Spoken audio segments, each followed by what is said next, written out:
A Xana, cerqueiro do porto de Muros, sufriu unha avaría no temón cando faenaba na zona do Cabo Touriñán.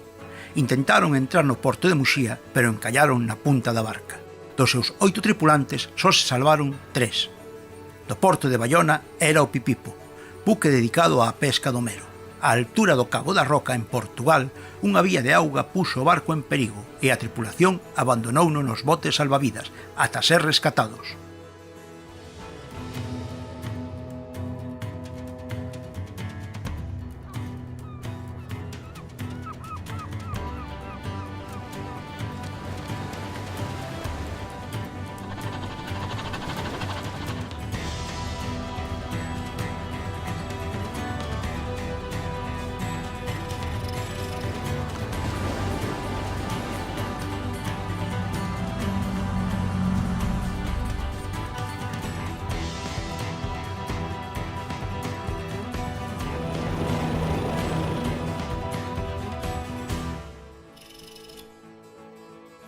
Bruno Bermúdez, morto no Axana, facía pouco que embarcara, tan pouco que a súa muller aínda non memorizara o nome do barco. Esa me chamou mi irmán. Ramona, como se chama o barco? Porque creo que houve algo aí nunha vaca de Muros. E dixolle, ai, xa non me acordo. E chamei a Bruno. Bruno, é como se chama o barco de teu pai, meu fillo? E dixo, o Laxana. O fillo de Bruno Bermúdez, en canto soubo do naufraxio, desprazouse ao lugar do accidente. Xa sabía que apareceran 3 cadáveres, pero que meu pai que faltaba, pero xa non iba con moita esperanza, porque tamén co temporal que fixo estaba bastante complicada a cousa. Quedaron fillos moi pequenos, e o impacto foi tanto que, a pesar da corta idade, lembran ben aqueles días. Hasta que apareceu meu pai non estuve na casa. A min apartáronme, estuve ali toda a semana, con unha prima miña. Non se sabe ben o que impactou no casco do barco, pero o golpe foi moi forte e a obra viva quedou seriamente afectada. Cando fun abaixo a mirar, as travesas que van de arriba abaixo, todas rotas. As rotas do cuarto barco, onde van os casilleros, onde se metía o peixe. Salváronse todos os tripulantes, pero o suceso quedou grabado nas súas memorias para a vida. Fixemos a vida normal e tal, sempre con aquel medo, eso sí, o medo non quita a nadie. En cada naufraxio, que é único, as visións dos mariñeiros que o viven poden ser ben dispares. Eu medo non pasei. Eu, claro, polos comentarios que le decían, coño, que o barco está escorando, tal, que non... Iso, non? Dicía, pues pensas, pues sí, teñen razón, pero realmente medo non. Unha vez na lancha salvavidas, pouco máis podían facer. As súas vidas quedaban a expensa da boa ou mala fortuna.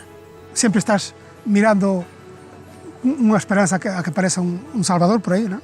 As dúas caras do naufraxio abrázanse nas historias do Axana e o Pipipo. Un naufraxio sempre é unha traxedia, pero a vida que segue o naufraxio é ben distinta cando hai mariñeiros que non regresan do mar. As dúas caras do naufraxio.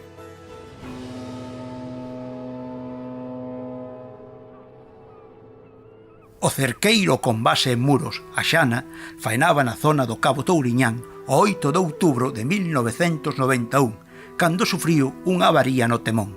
A decisión foi tratar de levar o barco ao porto máis próximo, Muxía. A entrada da ría levantouse un forte temporal e pola difícil manobrabilidade do barco acabou encallando na punta da barca. 3 homes lograron saltar a terra, pero o resto da tripulación non puido salvarse. 5 mariñeiros morreron. Foi no 91, 8 de outubro, o accidente. E apareceu o 18, aos 9 días. Cando facía a miña sogra a misa, porque era o neno que morreu, o meu fillo morreu de accidente, e máis miña sogra o mesmo día. E facía 10 anos. Chamáronme a miña irmán ás 8 da mañá. Ainda non eran as 8, porque ás 8 levantábase Bruno para traballar. E xa me chamou miña irmán. Filomena dixo, Ramona, como se chama o barco? Porque creo que houve algo aí nunha vaca de Muros. E dixolle, ai, xa non me acordo, claro, había 8 días.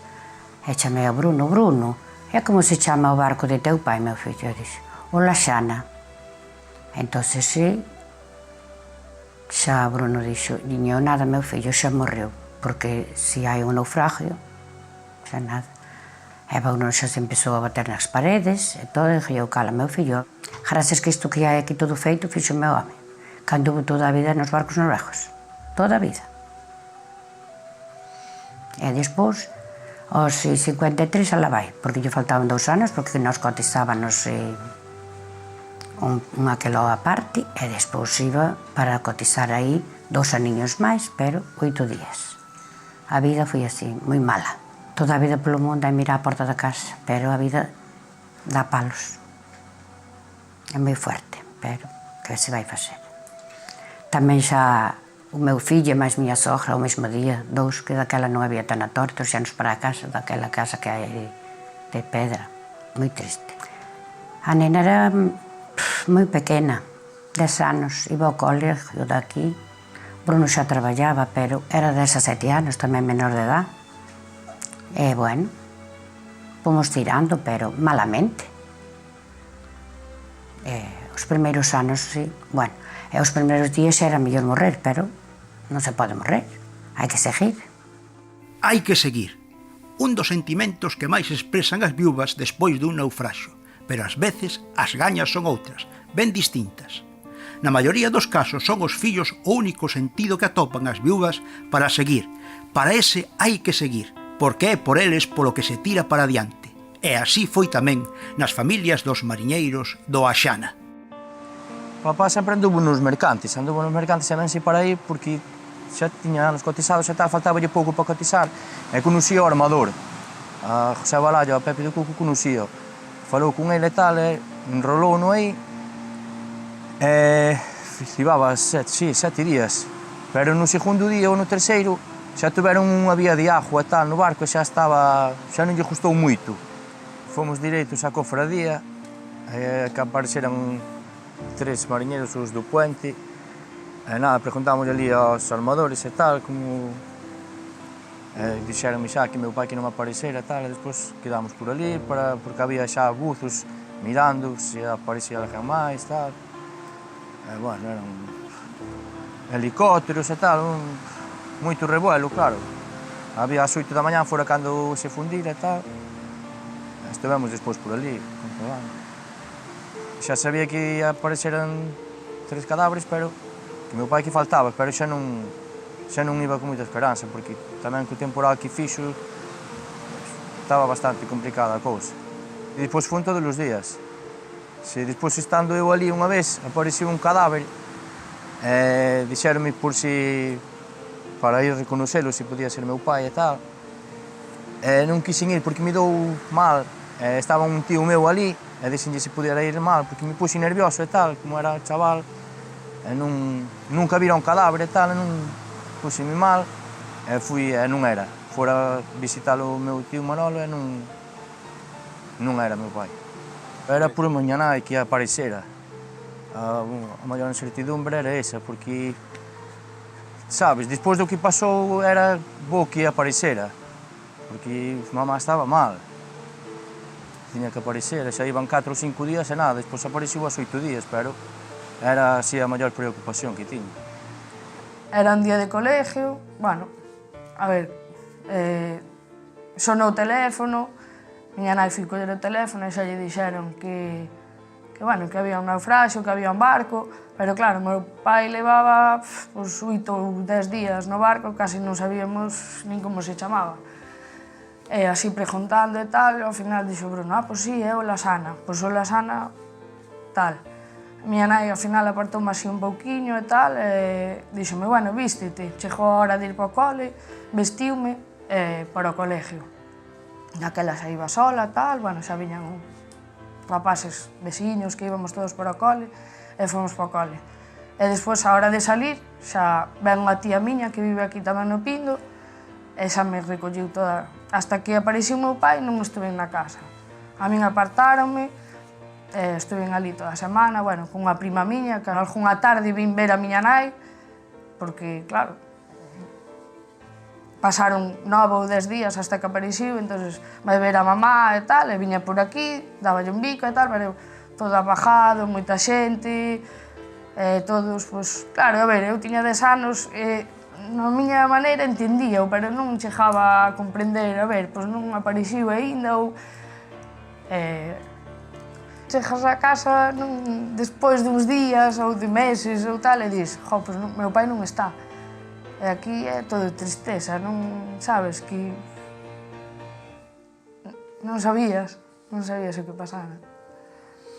Soñei veces e veces que iba a aparecer ou tal, pero nunca chegaba. 11 anos, 12, 13, eu que sei, non sabes se me afectou nos estudios, se non, pois pode ser, en moitas cousas. Como sería a nosa vida, se iba a ser mellor, si, reflexionei moitas veces o cambio que podía...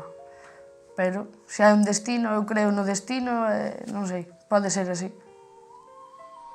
No porto de Muros, a noticia do naufraxio do Axana tivo unha enorme repercusión. Eran veciños que deixaban a súa vida no mar, e ademais da propia traxedia das familias deste barco, viña a reavivar na memoria outros naufraxos moi dolorosos, como o naufraxo do Cizurquil, e moitos veciños marcharon para Muxía en canto souberon da traxedia. Era un paro biolóxico daquela, eles andaban ao mar, e máis outro barco, choquero, e non sei se algún máis, creo que andaba, non sei se un ou dous máis.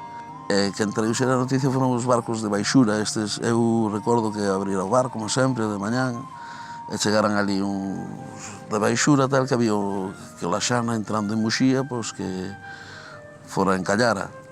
Entón, a televisión, empuxemos a televisión, e xa pouco xa o dou tamén a televisión. Eu recordo que ás 8:30, 9 da mañán, veu un señor que chamaba aquí Pepe Bacanegra, que tamén gerentaba unha barca, era fotógrafo e tal, e xome vamos hasta Muxía, fun a Muxía con el, chegamos ali ás 9:00, xa estaba o helicóptero, xa estaba todo o rollo armado, e, a verdade que foi triste, porque ademais non apareceron no momento.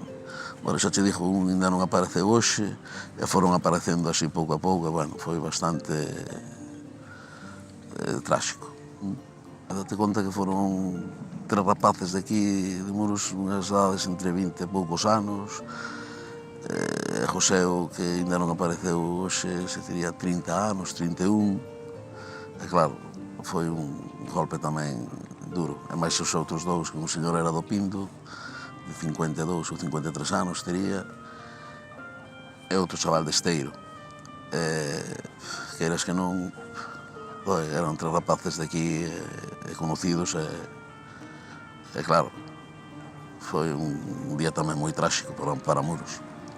O que é o guardacalor e o puente, eso saltou a terra, e foi, ou creese que é onde estaban o motorista, o Costa, e o Pesca, que foron os 3 que se salvaron. Notase que a xente, o resto, os mariñeiros, o contramestre e o engrasador, pois irían na parte do casco e, foron os que, desgraciadamente, morreron, non? Do golpe xa, no impacto, xa debeu ser bastante, según eu oía os barquiños que había da zona, os señores que estaban falando por aí, que, que xa foi, que incluso veu un barco que nun momento quedou sin luz e despois xa desapareceu todo. E o barco creo que viña de Asturias ou por aí. Era un barco de madeira, dos de antes, dos que había antes. Un barco normal, non era moi grande, un barquiño de arrastre, 7 ou 8 homes, un clásico de sempre, como os que había aquí antes. Como rompe a vida? Por que ten que romper así? Vidas que se encamiñan na busca da felicidade cara ao futuro, pero un mal vento ven a quebralas. E a forza das viúvas impresiona. A súa enteireza ante unha traxedia tan definitiva é conmovedora, e contemplar como agardan a que o corpo se recupere é estremecedor. Cando apareceron os outros e o meu non aparecía, dixo eu, ainda mala suerte porque non a vou ter, que ainda non me vai aparecer, pero ainda apareciu aos 9 días. Eu non o vin, pero vin as miñas irmáns, que eu solamente fui un día antes, porque apareceu o chaval de Esteiro. Entón eu tiña que reconocelo. Pero a minha jueza díxome se eu quería ver. E cando me dixeron que tiña funda e toda a roupa toda ali posta, se lle dixen que non era. E díxeme, pero este quero ver. E eu, sí, eu quero ver a roupa, pero se non é o meu home, eu non o quero ver. E despois preguntoume un señor, se será a policía, se que era, díxome, se tiña dentadura postiza, e dixo eu que sí. Entonces el xa me fixo así. Claro, era un chaval, tiña a dentadura toda. E dixo eu, non é o meu home. Meu cuñado e as miñas irmáns. Miñas irmáns ainda xugaron a leválo no aquel. Eu xa non fun, porque eu dei os datos todos como era o día antes, e xa non tuve que ir ali, como era o meu home. Levaba unha ortopédica, unha faixa, e máis un canzoncillo de raias, e iso tiño cando colleron co fichero. O último que un solo aínda non apareceu hoxe. Un chaval que era de... A muller era de San Mamé, pero ele era de Campo de Cortes, de Muros. Si, ese non apareceu. De malo a malo, o que pasou, pois ainda temos ali no cementerio e ainda bueno. Porque malo xa era. Pero, despois de lo ali é unha cousa. Este foi o lugar, a Punta da Barca en Muxía. Lugar mítico para a cultura popular galega, onde se levanta o santuario da Virxe da Barca, e ao pé del entregaron a vida aos mariñeiros do Axana, e ali repousou durante moito tempo o propio barco, indolentamente desfacéndose polos golpes de mar.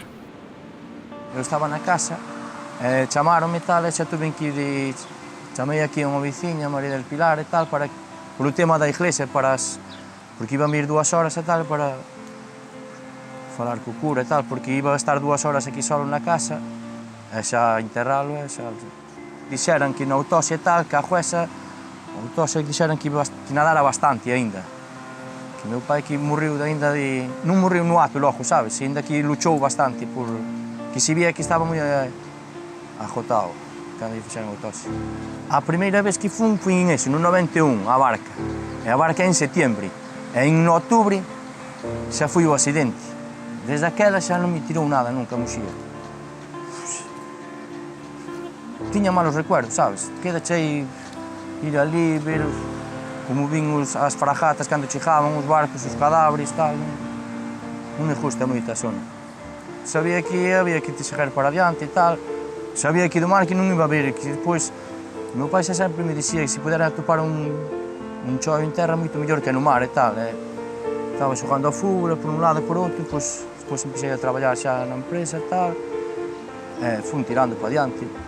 Algo de responsabilidade tuve que coller, porque a Ángela era pequena, miña nai tamén mal, pero bueno, a súa pensión e co que iba traballando eu, pois, fomos tirando para adiante. Estaba mal, pero tamén axudábanos, eu máis Ángela tamén lle axudábanos, empezou a ir a excursións e tal, porque tiña que tirar para adiante, que facía na casa? Nada, distraerse, non? Sí, a Ángela era pequena, tal, que estaba estudiando, que pudo ir para estudiar a un colegio aí a Sada, tal. E nada, despois na casa, sempre, cando era de xuntanza ca familia, tal, un día nun lado, outro día noutro. Últimamente, cando me casei, porque o día do casamento, pois, normalmente as novias levan a seu pai, o seu pai levan as novias para o altar, eu non tiña que levar...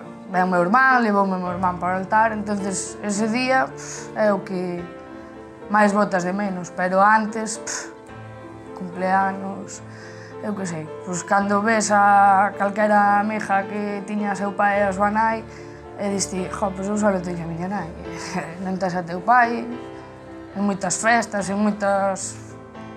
Como xa tuve a nena ao ano e tal, pois todo eso. Vir para casa, a miña nai era mi madre. Agora a nena na casa é o máis, é unha alegría para todos. Pois neses días dis, se estuvera meu pai aquí. Tamén gustame saber de meu pai moitas historias, con veciños, con xente. Eu, cando tiña, non sei, máis edad, despois, 17, 18 anos, viñenche veciños, porque eu con teu pai fun a tal sitio e tal. Era bastante gracioso, contaba moitos chistes. Acórdome dunha boda que fun eu e máis el solos, nin fui miña nai nin meu irmán. Había, morrera tamén miña abuela e tal, e levoume a min. Cando xa acabáramos de comer e iban tal, levantouse e empezou a cantar, Claro, eu vin con a historia para casa. Mamá, papá cantou. Sempre recordamos eso, porque para min foi, sabes, meu pai cantando e tal, gostaba, ya era moi, sabes, cando tiña alegría estábamos. Deso sí que me acordo moito. Emocionalmente, miña nai, que mal, vamos, que as pasou. E agora que teño unha nena, pois, a ver, xa lle morrera un fillo, despois morreu o home, aos 10 anos, iba a ser a misa e bomba, ben o home. Fíxenos a vida fácil, porque, eu que sei, a mellor outra muller derrúmbase totalmente, pero ela non, ela, pois a mellor diante túa non, pero por fora sempre dicía que eu teño que vivir polos meus fillos. Ela intentou sempre, a ver, ela sola choraría moitísimas veces, como choraba eu sola, ou tampouco iba a chorar xunto a ela choraría, pero a nós facíanos a vida ben.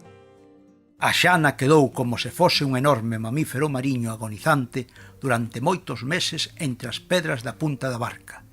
Foi a testemunha dunha traxedia onde 5 homes que saían nela a traballar o mar nunca regresaron con vida ás súas casas. A Xana é xa unha icona dos naufraxos na memoria colectiva de Muxía e Muros. Estuve con o pai de un alá ainda non aparecera na busca, a verdad que era bastante dantesco, bastante triste. É un momento moi, é un trajo bastante fastidiado, sabes? Hoxe pasa aquí, mañá pasa no Son, ou en Noia, e podes ter unha habilidade de pesca, do que sea, pero nun momento que hai unha traxedia destas, penso que a xente, sobre todo a xente do mar, que se une moito, non? Estaban a falar de onde solían aparecer aínda. E a verdade que despois, ao final, que apareceron sobre onde solían aparecer os cadáveres, cando era aí o rollo e tal, que iban a aparecer en certos sitios que normalmente, según as corrientes, a xente bella dali non sabía máis ou menos. E a verdade que estuve tamén ali xunta no ayuntamiento, xunta a Casa Madre, a xente, bueno, que a xente de aquí portouse, penso que moi ben. Sempre se recorda isto. Por desgracia, cando hai calquera cousa, aunque sea en outro sitio, sempre ven a mente isto, acordaste deste, como foi isto, pudose pasar, pudose salvar, se pudo salvar, o de sempre, non? Pero o conto é saber como foi, é fácil dicir foi culpa desto, foi culpa dosto, pero eu que sei, é moi fácil falar, o mellor as faladurías, o mellor xente que non sabe, nunca foi ao mar, fala, eu que sei, a veces hai que estar nos sitios, non é a poñerse no caso. É un pueblo pequeno e se conoce todo o mundo, sabes? O que non era amigo era primo, e o que non era primo era conocido, e o que vai para o mesmo sitio, pois sempre pensas un pouco, non? Sobre todo o primeiro mes e tal, e despois, home, tens que ir pasando porque non é outra historia. Co meu home xa trouxeron para aquí, pero nada, 2 horas. Porque lle dixo, a jueza dixolle que tiña que ir para o cementerio. E dixolle, para deixar unha misa, e despois ao cementerio. E dixolle miña irmán, pero por favor, polo menos que estre na súa casa. E estuvo aquí 2 horas, e despois enterrano. Moi triste. Que eu xa non fui ao cementerio. Tampouco non fui. Moi mal. Miñas irmáns e todos, a xente do pueblo tamén. Todo o mundo iba ali todos os días a ver se aparecía. Pero claro, menos mal, que apareciu e foi un... Bueno, despois do malo, iso é unha riqueza. Porque polo menos vas ali e levas unhas flores, rezas ao Padre Nuestro, bueno, pois estás ali con él. Pero se está na marea, nada. Era unha rapaza, ainda iña aquí ao colegio, despois pasou para ser, pero... Ela era moi lista no cole, pero despois, cando lle morreu seu pai, os profesores xa dixeron que lle afectara moito a morte de seu pai. Ela quería la mandar para Sada, que diz que levaban algunha xente do Pindo e xa estuvera en Sada. Pero despois non sei que querían dicir para Vigo, porque os nenos que non podían estar en Sada por causa de que tiñan que velos todas as semanas, e non preparamos xa porque dixeron para Vigo non tiña moito xeito. Entón foi de salir daqui do Pindo para C. E o gana de que fora xa non tiña, pero bueno. Pero despois miramos por eso e dixo que non. Despois do mal é unha riqueza. Así o expresa Ramona Tajes, o que significa no centro da dor, polo menos que o corpo puidera ser recuperado e ter un lugar onde levarlle flores. O mariñeiro Bruno Fernández repousa no cemiterio do Pindo e ali é obxecto do cariño dos seus. O cariño, o amor, é algo que o mar nunca poderá levarse. Meu pai eran moi futboleros, era do fútbol. Era cando empezaba eu xa co fútbol e tal, levábame ao fútbol. Sempre fútbol. Despois, eu xa non me acordo moito, pero eu contaba, non sei se contou Ángel, a miña irmán, na súa entrevista, que cantaba, nas bodas cantaba moito. Eu non me cadrou ninguna con ela, pero cantaba. E contaba moitos chistes tamén nos bares, cando se iba de copas e tal. E contaba moitos chistes. Deso sí que me acordo e tal. Xa pasaron bastantes anos e tal, xa... Acordaste igual, entendes? Pero estás acomodado, o teu traballo e tal, a vida, xa...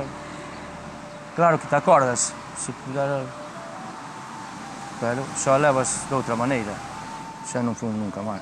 Xa non quixen. Xa non nada, non me gusta xa. Pero xa sempre me incalcou desde pequeno que non... que se pudera encontrar un traballo en terra moito mellor que no mar. Sempre.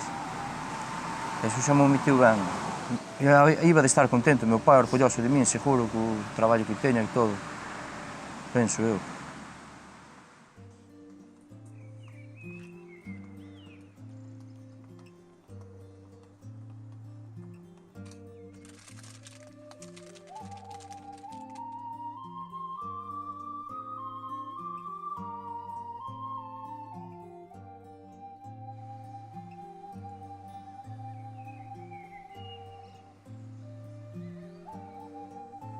Falouse unha vez así de dicirlle eu a Bruno, a meu fillo, dicirlle, ai, unha pena, porque tamén podía quedar sen unha perna ou sen algo, e tamén unha vida así tanto.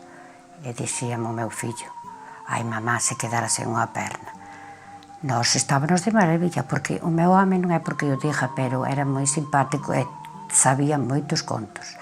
Entón dixía, con eso, xa nós estábamos contentos, ainda que eu tuvéranos nunha silla de rodas. E eu, desde esa, non volvín a falar máis. Porque, claro, era seu pai. Entón, eu, aí tuve que calar. Despois, nunca nombrei máis eso. E teño unha neta, de 4 anos. Sí. A neta é moi lista. Moi lista.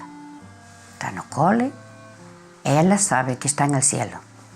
Dijo, e este é o abuelo Bruno. E dixo, sí, abuela, pero está no ceo, non? E dixo, sí, claro, está no ceo. Ela comprende.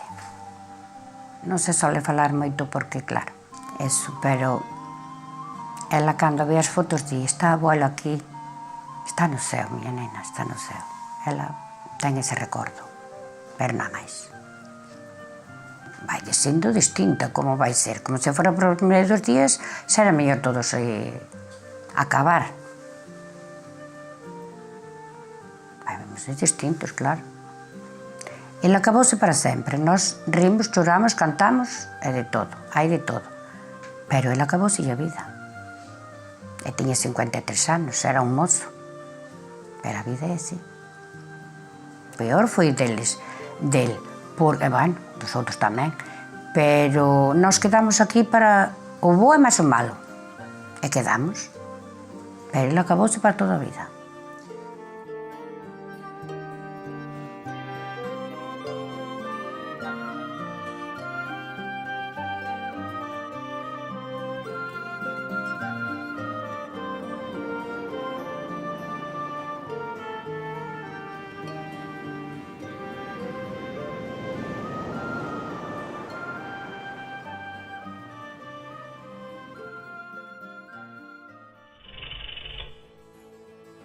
Do porto de Baiona era o Pipipo, buque dedicado á pesca do mero.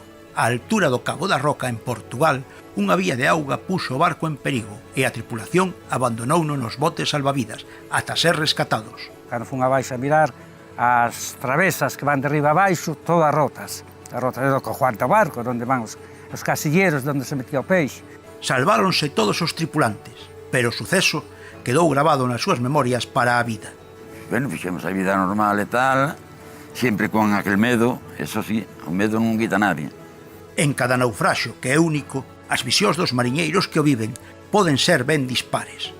Eu medo non pasei. Eu, claro, polos comentarios que le decían, coño, que o barco está escorando, tal, que non... Iso, non? Dicía, pues pensas, pues sí, teñen razón, pero realmente medo non.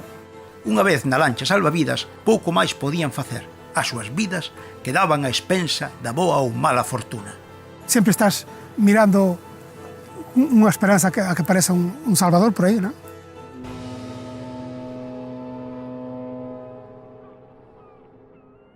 O Pipipo, con base en Bayona, faenaba no Banco Canario Sahariano. O 22 de decembro de 1976 viña en ruta cara ao porto de Vigo e a altura do Cabo da Roca sufriu un forte golpe. Non se sabe se contra un colector á deriva ou producido polo propio mar. Abriuse unha vía de auga e os seus 17 tripulantes abandonaron o Pipipo nos botes salvavidas. Pasadas unhas 4 horas foron rescatados polo pesqueiro portugués Rosamari. Víñanos das Canarias, víñanos cheos de peixe, andábanos ao Palanga, que estaba eu agora, ao Palanga, ao Mero. Claro, chegar aquí, o barco era un barco que andaba moito, daquela tiña un motor Caterpillar deses, era un barco que andaba moito. E a chegar aquí á altura de Cabo Roca, deu-nos un golpe, pero non supemos que fora, desconfiamos, nunca supemos que foi, pero desconfiamos que fora un contenedor que dos barcos que lle cae, cheo. Bueno, pues nos seguimos, viñanos para Venta, para Vigo, para Venta, o barco andaba moito para Venta, pero xe o barco, cando un falta a espiña dorsal, non anda ben xa, e dime o pesca, eu andaba de nevera, eu máis o outro chaval, da nevera, onde guardábamos o peixe, dinos o patrón de pesca, Fernando, baixa baixo, que o golpe de mar, a ver, parece que se sinta andar cousas, cando miramos, cando fun abaixo a mirar, as travesas que van de riba abaixo, todas rotas. A rota do Juan do Barco, onde van os casilleros onde se metía o peixe, todo roto. Bueno, pero seguimos, a seguir a chegar aquí antes de chegar a Leixoes, xa empezou o rapaz, que é un rapaz de 16 anos, o único que exige o mar é ese de 16 anos, todos estamos jubilados. Tiña 16 anos daquela. Xa iba de guardia, que eses barcos já suelen facer 2 horas de guardia ca mariñeiro. E os rapaces estábamos do catre, deitados. E o rapaz empezou a gritar, sui para arriba que o barco vai ao fondo. Fondo, tal. Xa nos subimos para arriba, pusémonos todos a tira con caldeiros, a bomba non daba río, a chicar agua. Pero a máis estaba esa noite, foi a unha mañá, sobre unha mañá. Esa noite estaba de orballo, unha noite máis mala, bueno, pero xa empezou a subir máis agua, chegou ás baterías do barco, bumba, xa apagou todo, alumbrado e todo, xa non se miraba. Eu recordo ir por dentro das berlingas, porque sempre está máis ao abrigo do temporal e todo isto. Cenando, deu un golpe de mar e o barco empezou a temblar todo e quedou como parado, o sea, íbamos avante, eses barcos que andarían 9 millas, bueno, quedou como parado, quedou parado e tal, e de repente o barco, aí, saliu outra vez. Cenamos, que o típico, no? Que viñas en ruta, o que tiña unha cerveza tomaba unha cerveza, o que non iba para o catre, a ler, ou calquer cousa. Bueno, ás 12 da noite, vellenos a chamar que o barco, metía agua e que as bombas non daban abasto a achicar agua. Abrimos as escotillas da nevera e xa estaba todo peixe por aí espallado e caíron os casilleros, os peixes todo por ali, bueno, tapamos e fomos abaixo o motor a achicar agua con caldeiros, pero non daba abasto tampouco. Botamos bengalas, antes de botar as balsas, botamos as bengalas. Sei que se arrimou un mercante pecarrecho, un costero destes, ¿no? Pero coa mesma seguiu avante. Claro, todo, o que máis o que menos, pois, estaba asustado. Coño, que nos van a deixar aquí, tal, como van a deixar aquí? Con unha zona de ruta que é un canal de ruta para arriba e para baixo, non? Bueno, botamos as balsas. Eu sei que, non sei se fun dos últimos ou tal, pero eu cando salten as balsas, a balsa, o barco xa non tiña luz. O sea, quedara sin luz. Eu o barco, eles din que sí, pero eu non o mirei, non o vin ir ao fondo o barco. Eu sei que se quedou sin luz, nos picamos os chicotes das balsas, eu xa non volvín a ver máis o barco. A aventura do Pipipo foi unha traxedia, polo que tiveron que pasar os mariñeiros e pola perda do barco, pero non se perderon vidas. E isto cambia moito a perspectiva no tempo dun naufraxo. Había a bordo mariñeiros con moita experiencia, e isto fixo que se soubera como actuar para que todos puideran regresar con ben ás súas casas en Baiona. Damos a 50 brasas de leixós. 50 brasas, pero claro, ao ir para terra hai moitos baixos, entón calquera baixo desos podía limpiar. Se fóramos coas balsas que non levaran hasta terra, había moito peligro, porque tiraba moito mar. O mar era fuerte. Entón aí sería cousa de outra hora. Nunha balsa viñan dous, porque non quixeron embarcar máis, e queríanse soltar. E nos dixémoslle, non, aí amarrarse. E na última balsa, pois embarcou o patrón, embarquei eu, embarcou dous máis. Depois, claro, faltaba documentación. Entón, subín ao barco, fun ao puente, e puxen que estaba nunha bolsiña, a documentación salvamos todo, non fixemos nada, isto. Tirei a balsa con botas altas, todo, porque fomos á nevera a mirar varios, foron os neveros, e depois fun eu e máis meu sobrinho, e xa miramos todo aquilo, e entón, mentre o barco ia chegando, agua, fomos navegando, porque viñamos para Venda, era un 22 de diciembre. Ali a nos tocou nosa lotería. Estábamos plecho. Nos queríamos que viñera un barco calquera, que non metera, porque non sabíamos, polo menos os que somos de aquí, sabíamos que se íbamos a terra, ia haber desgracias. Porque como tiraba moito mar, e aí é unha gel que os de aquí non conocemos moito, nos hemos motivado que era Portugal, e aí non vámonos a pescar, levando unha roa lisa, pero se, por exemplo, fora en olla, pois sí sabía algunhas pedras, pero nada. Cando che pasa tratas de salvarte, o sea, faz todo o posible para salvarte. A mí foi o que me tocou, tocoume. O que máis e que menos, uns corrían por un lado, uns por outro.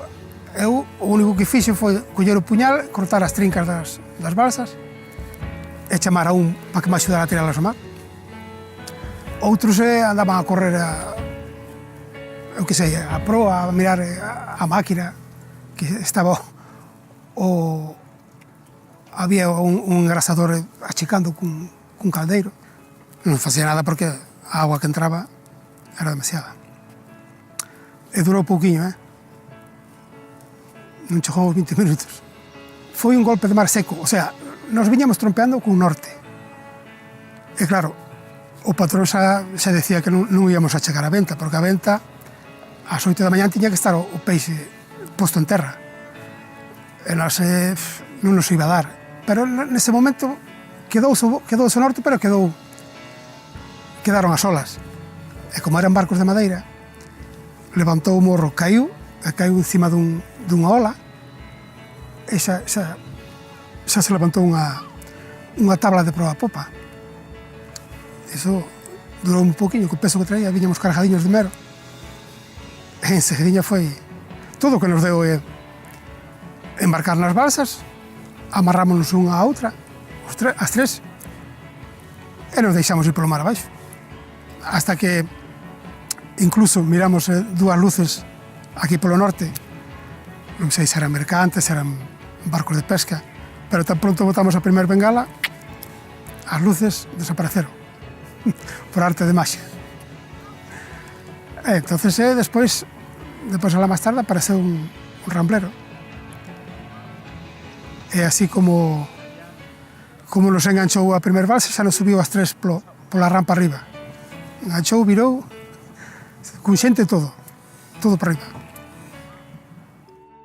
Pasaron 39 anos, e hoxe os 4 mariñeiros que nos están relatando a historia do Pipipo, o seu naufraxo, reencóntranse en Baiona. Son todos mariñeiros deste porto. Algúns volveron a navegar xuntos, outros non. Pero hoxe o día ten un aquel de reencontro, como se o tempo se pregara sobre sí, e fose o día despois do naufraxo no Cabo da Roca. Cando miramos o barco xa todo o mundo se empezou, no? O que chorábamos era, claro, este rapaz como Moncho, pois claro, era un crío, tiña 15 anos, choraban, outros dicía, pois, a miña familia, outros, o único que dicía a Virgen do Carme, era máis. Era o que paisando con ela na cartera. Porque aí éramos 3 familias, prácticamente. Era eu e 2 sobrinhos. Era Moncho e un tío. Depois 2 irmáns. Fale máis Sito. E todos éramos... Pois un chavaldiño tamén, que se chama Manolo da Cuña, que se morreu dun accidente. E nada, ves. Depois, cando chegamos a comandancia de Vigo, a firmar a libreta, dixeron que un mercante había tirado a fontaines, que lle levar ao mar, e seguramente que foi nun fontaine, porque nós viñamos a unha altura de 50 brazas, 60 brazas por aí, máis ou menos. Viñamos, era limpio, ademais, donde rastrean os que andaban a vaca e todo iso. Non o recordo duro porque, como non pasou nada, entón xa non hai recuerdos malos, todos os recuerdos son bons. A xente que nos colleu era agradable, todo o que queríamos e tal. Depois chegamos a Leixós, nos meteron ali nos deron de comer, nos atenderon bastante ben, o consulado tamén, e as autoridades dali, bastante ben. E porto ben mariñeiro Baiona, coñecido no mundo inteiro por circunstancias do seu mar na aventura do descubrimento de América, pero unha anécdota na súa historia. O que fai de Baiona un porto singular é a historia dos seus homes e mulleres do mar, as familias mariñeiras e os intrépidos homes mariños como os tripulantes do Pipipo. Era un barco arrastrero portugués. Empezamos a estar bengalas, pasou por nós, sabes que os portugueses chaman patricios, a nós, o primo, sabes? Primo, non ter aquel, todos tranquilos que xa vos collemos, iba levantando as redes, eles andando, que a raza hai que ir andando, levantando. A mí botaron unha bengala de vez en cuando para controlarnos. Bueno, a la viñón botaron, subirnos pola rama para arriba. Bueno, leváronos a Leixós. Leváronos a Leixós e, bueno, deronnos un pouco de roupa para pôr ali, estuvimos liados, estábamos deseando chegar a casa, esas as comandantes que andan unha cousa desas te teñen ali liado, bueno, claro. E miña señora estaba embarazada e máis doutro chaval, que está enfermiño, bueno, outro chaval. Estaban embarazadas e dixo o chaval ese, como teña unha filla sendo muller, que iba por o nome do barco. O barco chamaban Ana Rosa, o Rosamari, bueno, o Rosamari palme que era. E nasceu a filla que estaba embarazada tamén a muller del, e puxo o nombre ese do barco. Ese barco fará 2 anos en Burela, non sei se vos de cuenta, fora o fondo. Ese barco tiña 15 días que non salvou a nos novo. E fará o ano pasado, palme que foi, aí para parte de Burela. Ese Rosamari, foi o que nos salvou a nos. E foi o fondo se morrera a xente, non sei. Pero nós tivemos moita suerte, nós fomos moi serenos tamén, sereno bastante o mar, pero non se veía nada. Vamos a ver, eu medo non pasei.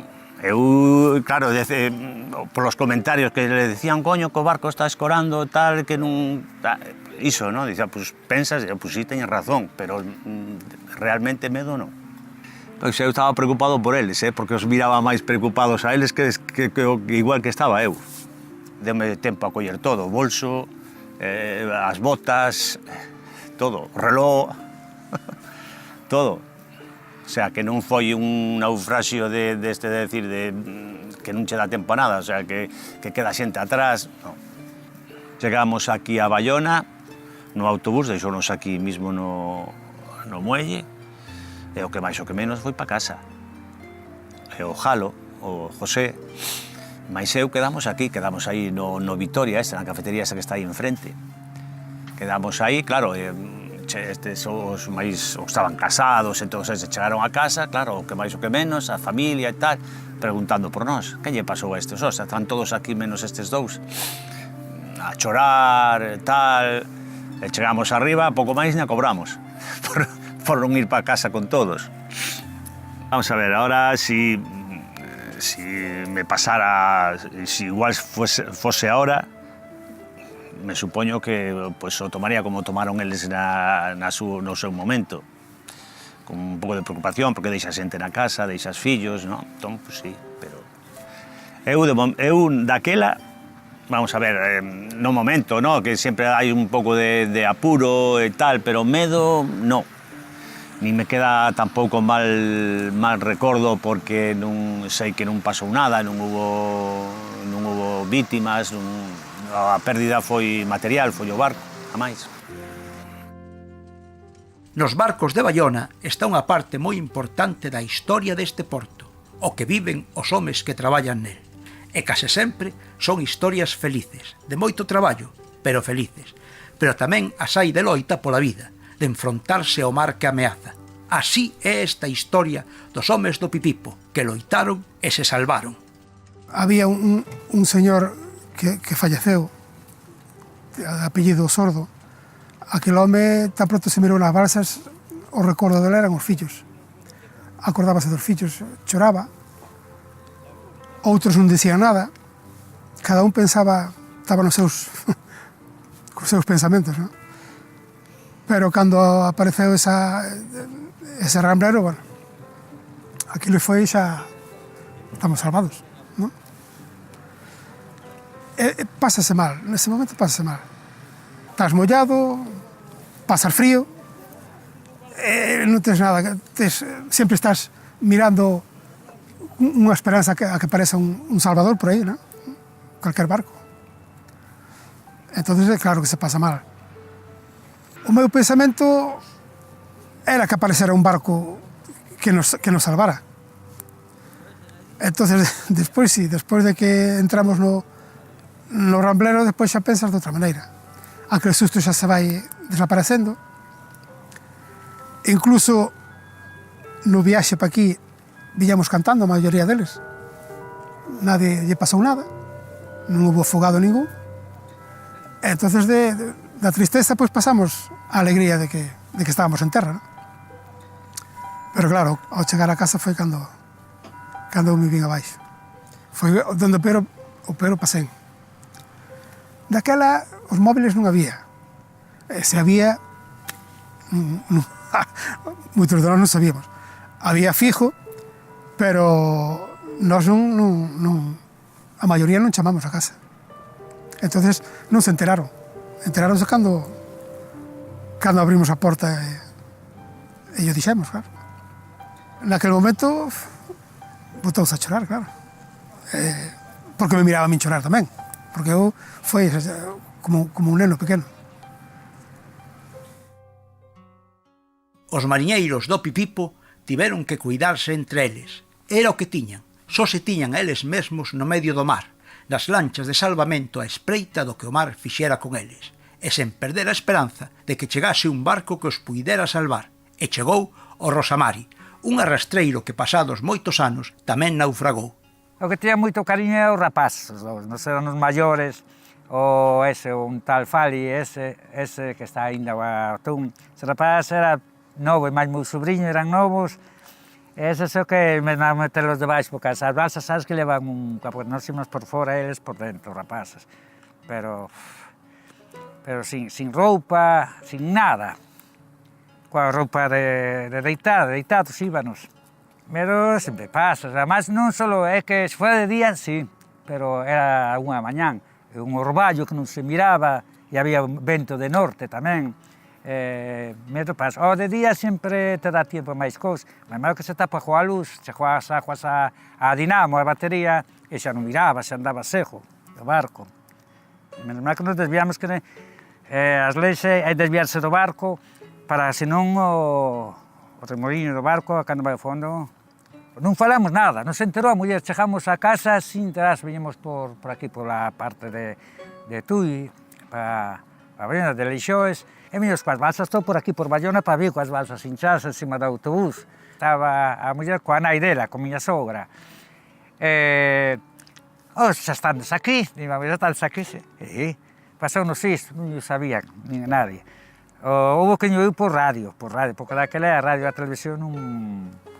O que hai que ser moi compañerismo, a bordo nós era como eran as familias, como eran sobrinhos, o mariño ten que ser moi compañero, porque é un mes ou dous que estás ali metido no barco, pescando, tens que ser, en aqueles metros solos, ten que ser moi amigo de un a outro, como se faz familiar. Non se pode levar ben, o mariñeiro do mar non se pode levar ben, ten que se levarse ben de todo. Foi o Pipipo ao fondo e despois o armador compraron outro, que era o Voltoia. Eu embarquei no Voltoia. Embarquei no Voltoia, creo que botén nada, dúas mareas máis. Dúas mareas, Emiliano, máis eu saltamos. Salía o barco, non sei se foi un sábado ou un domingo, non queríamos salir en sábado ou un domingo, podíamos e saltamos, non? E despois fon a Vigo a pedir outra vez embarque, e había un barco que iba para as Malvinas, do arrastre. Hombre, si, vin xente morrer no mar, pero que máis, o sea, que o tes máis vivo que un naufraxio.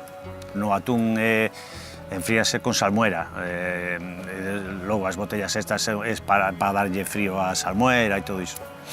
Reventou unha botella e o engrasador que estaba abaixo non lle deu para subir, quedou mesmo nas escaleiras do parque de pesca. Viña un técnico de frío. Nos tampouco non somos expertos para ele, entonces el colleu, mollouse e tal, puxo unha mascarilla, le levou unha corda, amarrou uno por aquí, e subímono todos desde a porta de fora, desde a cubierta, subímoslo arriba. Estirámoslo en cubierta, lavámoslo con un pouco de agua e tal, porque estaba todo queimado, do almoníaco. Non respiraba, sangraba por todos os lados, por os oídos, a nariz, os ollos. O rapaz reviviu e tal, dixo, bueno, parece que está ben e tal, deixámoslo en terra e nos salimos para o mar, quedou no hospital, aos 2 días morreu. Estaba queimado por dentro do almoníaco. Porque se pasa, hai momentos que se pasan mal, o sea, sempre estás baixo órdenes, esclavitud, porque hai non sempre, non é máis ahora no atún. Ahora eu levo casi xa 10 anos, boto 4 no mar e 4 en terra. Iso xa é unha vida, é como se suele decir, é un bidón. Pero bueno, eu empecén a salir fora da casa e botaba igual 5 ou 6 os que cuadraran, hasta 7 meses teño botado, e un mes na casa. Iso queda, iso levas aquí todo. O que pasa que hai que tratar de as cousas malas, darlle para atrás, porque senón volvese magara, volvese loco.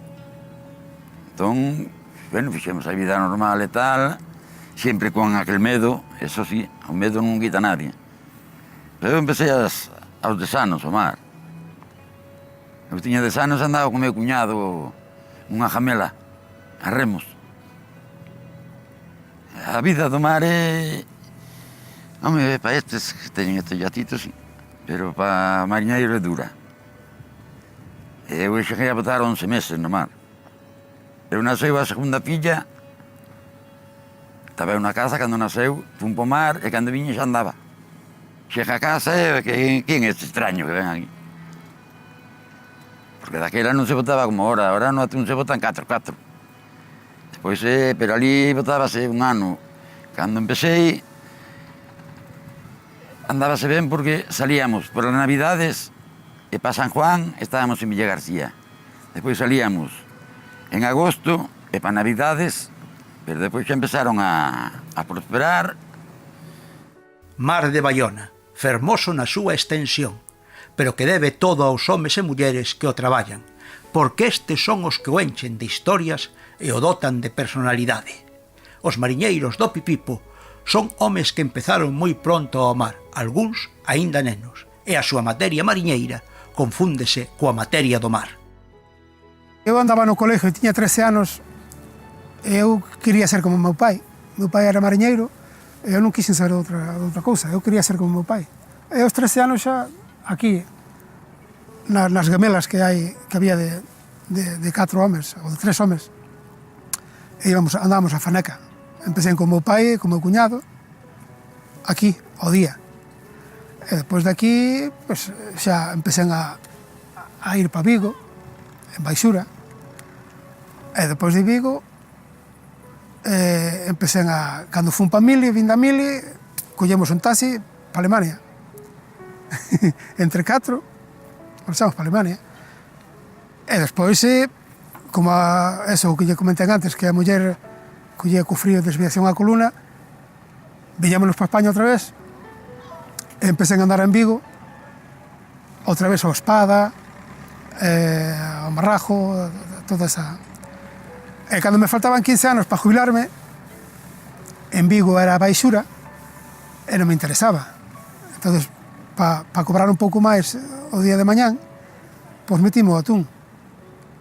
O atún é donde menos temporales encontras, donde un traballo é máis mecánico que manual, porque ali o aparello mete a máquina, ti solo arrombas no sitio, no? O sea que traballo físico pesado non é. Eu foi o mellor, hombre, habrá outros que lle gustarán outros oficios, a min gustaba máis o oficio do atún que outro calquera. O arrastre é o máis esclavo que hai, porque nin dormes, ali arrías o aparello ao mar, basta meter no catre vestido, con roupa de ajos e todo, e xa está tocando, estamos embarrados, alá. Ahora estou vivindo a vida. Desde que me jubilei, os anos ahora son días, e que se me pasan, que me corren os anos que en Dios, e dixo, joder, dentro de pouco non podo camiñar. Pero bueno, para iso vou ao gimnasio, para aguantar un pouquiño físicamente ben, non?